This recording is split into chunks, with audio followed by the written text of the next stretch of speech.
Right, before we do the strumming pattern, let's have a look at the three chords involved. Have a look at the chord diagrams, which shows you what the fingering is. First one, we have an open G. Now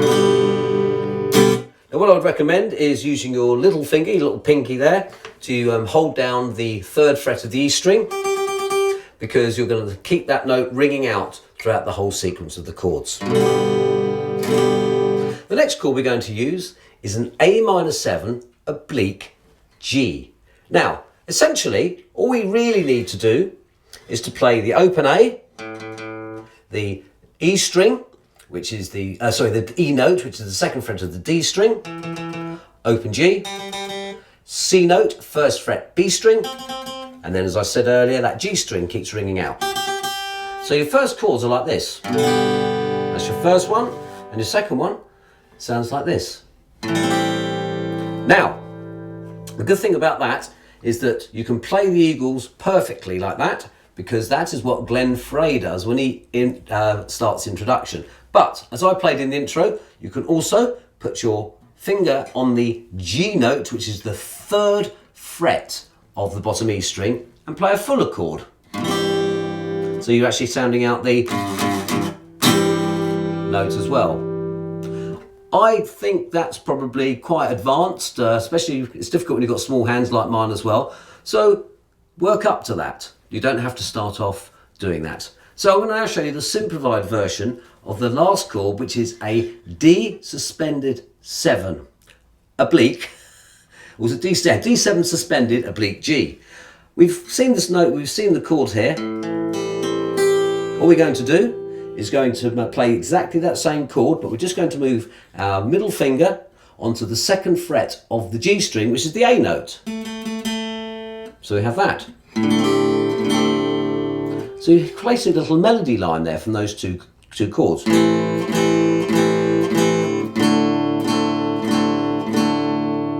Now I've only just played the middle chords there because it is quite important that you also play that top G, because that top G rings out all the way through. So practice going from one to the other.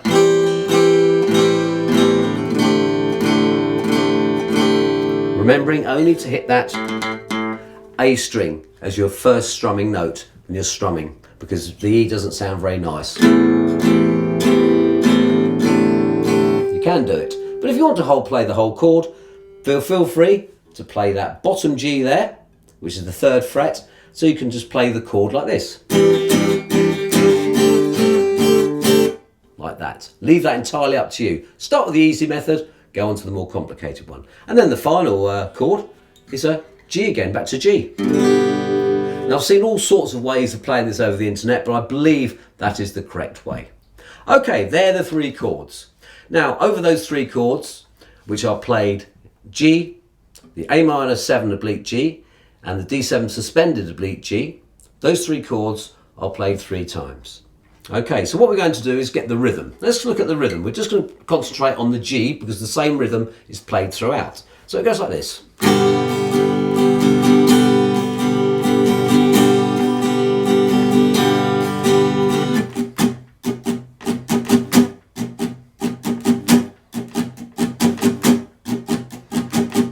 Now, strumming, I don't believe, is an exact science. So you can play all up and down strokes all the way through, or you can choose to leave the odd one out here and there. But what is important is that we're getting that emphasis.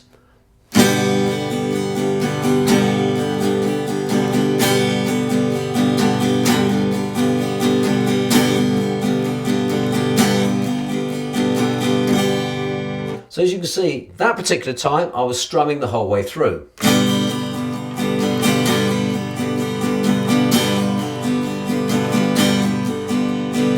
You don't have to strum all the way through, you can do this.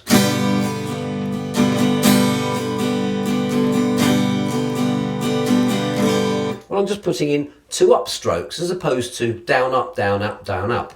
Now, that's where your own individualistic style play comes into it. So all you need to do is mute the guitar strings and just go.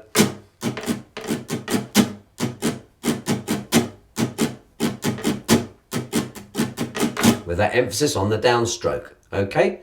Now, what is important when you're actually strumming the chords? 2 things. We need to make sure that the D string, the G string, the B string and the top E string always ring out, so we can get that underlying melody line, and that's constant E, G, which is the 3rd fret of the E string. Now when you see the Eagles play, I think When the Hell Freezes Over tour, when they play this, he plays it so quietly that there's no real emphasis, and he's not playing the whole chord. I think Glenn Fry does, it doesn't play the whole chord. So it doesn't matter, it's up to you what you do. So what we need to now do is start transferring that rhythm pattern to each chord.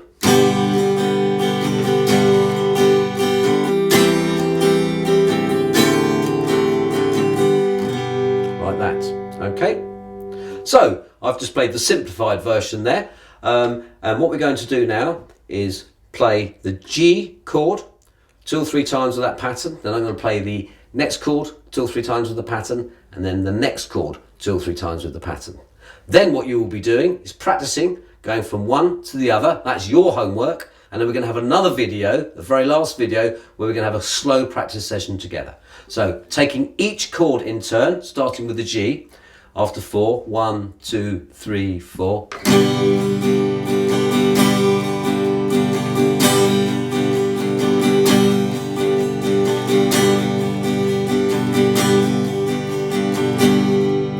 Then you can change. Simplified chord we're going to use, using the A minor 7 oblique G. So then we're going to do the same pattern on there, remembering to keep the G note ringing out and not to pluck that bottom E string. You start on the A string.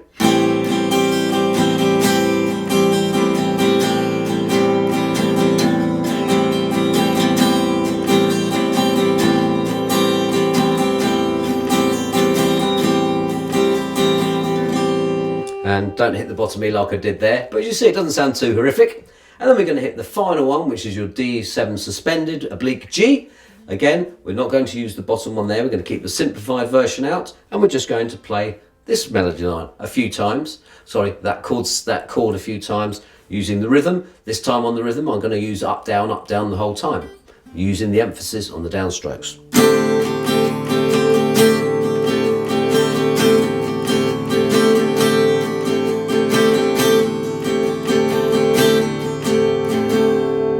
And then it goes back to the G again.